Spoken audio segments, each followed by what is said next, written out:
Hello friends, and welcome back to another video.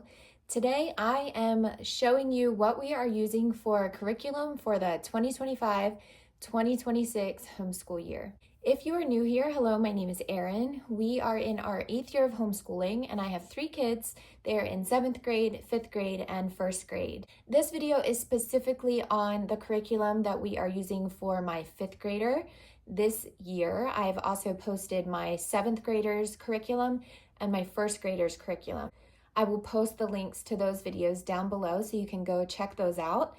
And I also wanted to mention that the first couple subjects that I mention on this video are subjects that we do together as a family in the morning. So after I'm done talking about those subjects, I will start discussing what we use for my 5th graders' independent studies.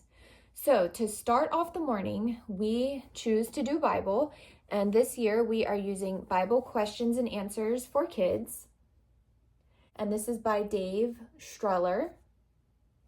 And we also are using 5 in a Row, Christian Character and Bible Supplement. And paired together, these have been a good fit for us to start off our morning with good questions and scripture reference, and just have prompted really good discussions among all of us. For handwriting, she uses level 5 from The Good and the Beautiful. For history, we are going through Tuttle Twins, America's History, and we are mainly using this as a read aloud. We have done some of the other activities that are included in the curriculum PDF that I chose to purchase with the book, but for the majority of our history time so far, we have just been reading and using this as a read aloud. And then we are finishing up To Every Nation Not Consumed unit study. Easton, my oldest, started this last year as part of his history curriculum, but he did not get finished. So I have the girls sitting in also listening to the read aloud books that go with this unit study. They are not doing much of the unit study together. However, they are sitting in for the reading portion of the Christian Heroes Then and Now books that go along with this unit study. For science, we are going through The Wonders of Energy by The Good and the Beautiful. This is the unit study, and they each have a student journal. We're also pairing this with a few different read alouds that coincide with the things we are learning in this unit. For music, we are finishing up Living Harmonies unit study that we started last year. We are almost through this, and I'm still deciding what we will move on to next. I'm not quite sure whether I will purchase volume 2 from this company. There is a book list included in this study of reading suggestions that go along with the different genres of music that we've learned about in this unit study. So I may pick some of those and do a few months as just reading some books that go along with the genres and then talk about them, because we started this last year. So the first half of this study, some of them may need a refresher on some of the genres that we learned about last year. So that may be a good way to tie those back in and to review. But anyway, I haven't quite decided what we're going to do next, but this is not going to stretch us through the remainder of the year. For health, we are using the safety unit from The Good and the Beautiful. So this is the unit study. And then we also have student journals for each of the kids. And we will also be down the road, not too much longer, be reading Good Pictures, Bad Pictures to go along with our safety unit. And at some point, I will be picking and choosing some different portions of The Care and Keeping of You to read with my 5th grader.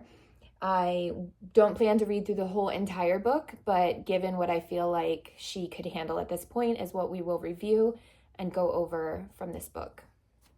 For art, we are continuing to use Let's Make Some Great Art, which is a book that we started using last year in art, and we did not complete it, and we more than likely will not complete this whole entire book this year. It's a rather thick book, and there's also some things in here that we've just kind of skimmed over and not used, but we kind of pick and choose throughout the week what we would like to use from this book.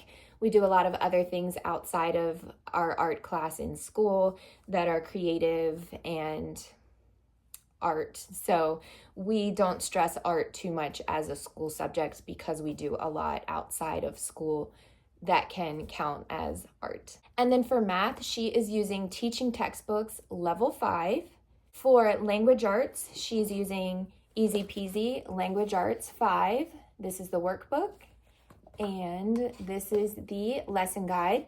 So this has the lesson plans and the answer key in the back, and the book has all her lessons that she works through. For spelling, she is using Splendid Spelling. This is going well also. This is our first year of using this, and so far we have been enjoying it.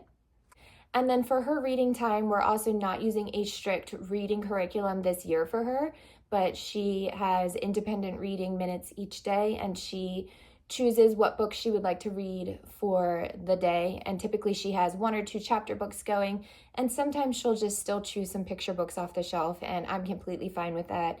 She usually has to read through a couple to get in her minutes, but some days that's what she prefers. And so I let her decide what she would like to do for that specific reading time. She is using typingclub.com currently for her typing. And for piano, she is using Hoffman Academy, which is online, and we just use the free version as of right now. I'm not sure if we will change that up down the road or not, but that's going well so far. So she does that a couple times a week. And then for co-op, her 3 classes she is taking are home ec, choir, and Passport to the World. And the only one she has a book for is Passport to the World. And this is a book from Master Books, and this is the one that they are using in that class at co-op. So those are all the main curriculum choices that I have to share with you for my 5th grader for this year. We do not do each of these subjects every single day. Thursday's our co-op day, so Thursday we don't do any school when we get home. Co-op is our school for the day. And then music and health and art, a lot of those are only once a week. So if you would like to know what our daily schedules look like, you can hop back to my video that I posted a little bit ago about how our school year is going so far. And at the end of that video, I included pictures of daily schedules for each of my kids.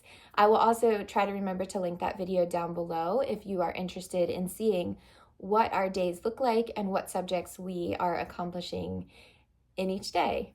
Thank you all for being here. If you have any questions, please drop them down below and I will do my best to answer them. And we will talk very, very soon.